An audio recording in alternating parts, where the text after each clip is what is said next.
Hello and welcome to the History of True Crime. Today we will be looking into the story of H. Holmes and the murder castle. Holmes is one of the most notorious American serial killers to date, active in the 19th century. His killing spree spanned over many years, with no true known start date, but was apprehended in 1894 and put on trial for the murder of Benjamin Pitezel, one of his insurance fraud victims. He was found guilty and sentenced to death by hanging. He was executed on May 7, 1896, at Moyamensing Prison in Philadelphia, Pennsylvania. Herman Mudgett, better known as Dr. Henry Howard Holmes, or H. Holmes, was born in New Hampshire on May 15, 1861 to parents Levi Mudgett and Theodate Price, the third-born child of 5 siblings, a family of devout Methodists. At the age of 16, Holmes graduated from Phillips Exeter Academy, after which he took teaching jobs. During this time he met Clara Lovering, and they married on July 4, 1878.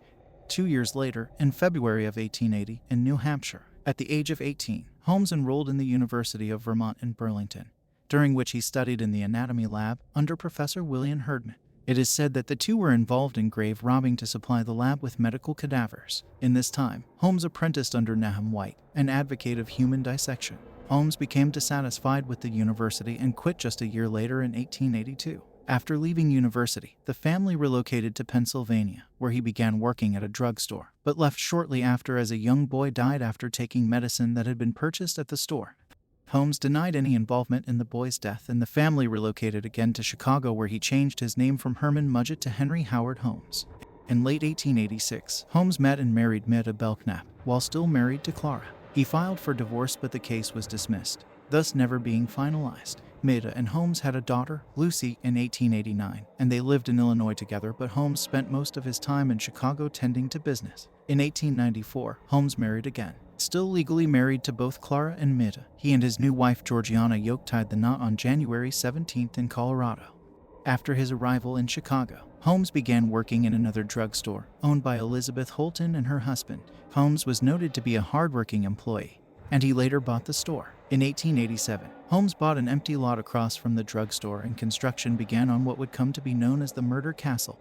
Apartments were built on the second floor, with retail space on the ground floor. Holmes refused to pay the architects and steel company, leading to him being sued in 1888. In 1892, Holmes added a third floor, telling investors that its intended use would be as a hotel during the World's Columbian Exposition. The hotel section was never fully finished. There are many fictionalized reports that Holmes constructed the hotel specifically to lure in tourists visiting the World's Fair, stating that he was murdering his victims to sell their skeletons to medical schools. This, however, is likely untrue, as he acquired many of his wares through grave robbing as opposed to murder. The hotel, labeled the Murder Castle, was also reported to have contained secret torture chambers, trapdoors, gas chambers, and a basement crematorium, though none of these claims were true. Other accounts claim that the hotel itself was a maze, hundreds of rooms and swooping hallways that led to brick walls behind doors, windowless rooms, and dead-end staircases. In truth, the hotel was relatively unremarkable. It did contain some hidden rooms, but the use of these rooms was much less sinister than speculated.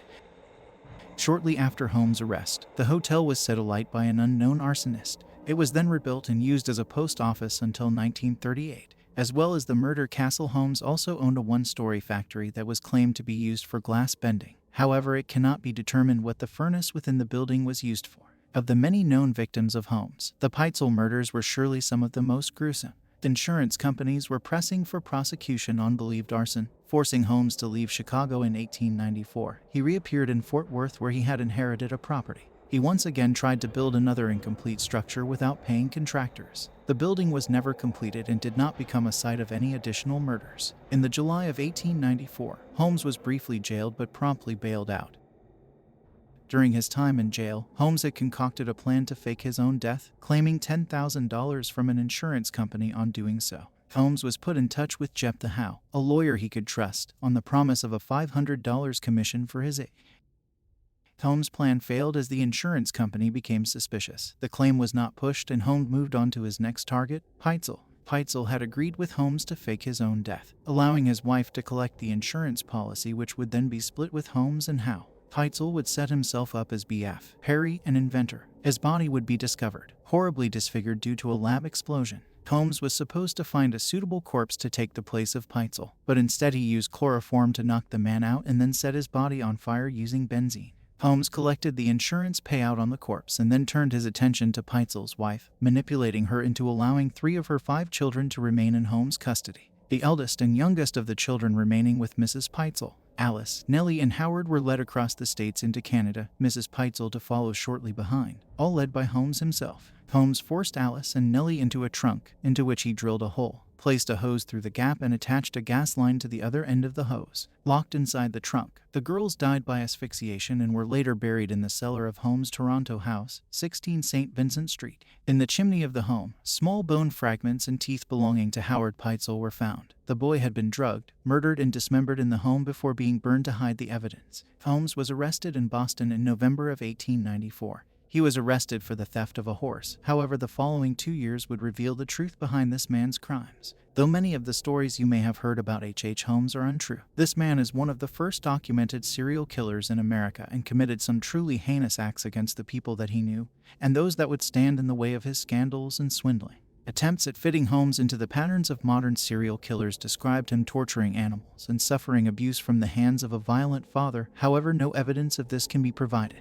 On learning of his impending death, Holmes requested that his coffin be buried 10 feet below the earth and contained in cement, seemingly fearful that his body would be exhumed and used for research, much like he had done to others before. He was hanged on May 7, 1896 in the Philadelphia County Prison, where he slowly strangled to death over the course of 15 minutes as his neck did not break.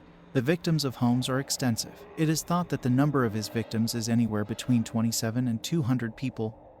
Men, women, and children all suffered at the hands of H.H. Holmes. In 2017, the body of Holmes was exhumed due to beliefs that he had in fact escaped execution.